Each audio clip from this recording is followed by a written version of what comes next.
The problem of practice I am addressing is the inability to complete tasks or stay focused and engaged for students with attention deficit hyperactivity disorder. This can even affect organization or peer relationships. ADHD is one of the most commonly diagnosed mental disorders of childhood, and up to 9% of students are diagnosed with it. According to a research study at Ohio University, treatment for ADHD is oftentimes medication, but even when it's used, the academic impairments that come with this disorder or the behaviors you see on my screen are not adequately addressed by medication alone. The research on school based interventions for children with ADHD has largely focused on classroom management strategies. These include praising positive behavior and creating clear classroom rules and routines. This could be a teaching strategy to use in conjunction with the app I'm about to address.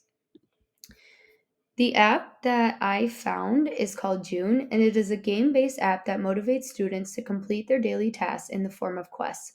This is definitely a pro because I know students in my class are motivated by games. On the app, students will then get to choose their very own virtual pet called a doter.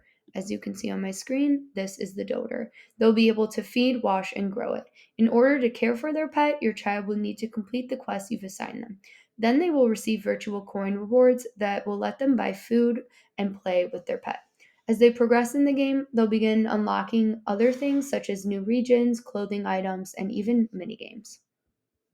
I also like how it shows all of the tasks you can assign, and it's important to assign these tasks clearly with your students.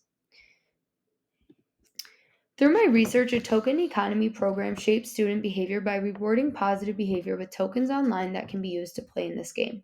The research on classroom token economies suggests that these strategies reduce unwanted behavior by replacing them with desired behaviors.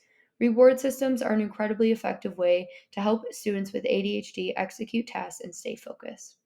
It is important to note that through this app, students will be able to see their expectations and reward on visual display at all times. You can see when you can schedule them to complete the task, what days of the week, what time, and how much money they will receive for completing the task. One way to help set these clear expectations is by using a timer. It can be challenging to keep track of time with ADHD, so it will help students stay focused and break larger tasks into smaller chunks. I found this virtual sensory timer, which is a calming way to keep track of time. For example, you can click the amount of time, and then students will be able to watch it and complete their game and keep track of how much time has gone by. Depending on how the app is used, one con is that the experience could be more punitive than supportive. If a student does not complete a task in a certain amount of time, you don't want them to feel punished. Also, students may get bored of the game over time, so it is important to set clear short term and long term goals. The reward needs to be changed or upgraded on a regular basis. This way, students will be more receptive.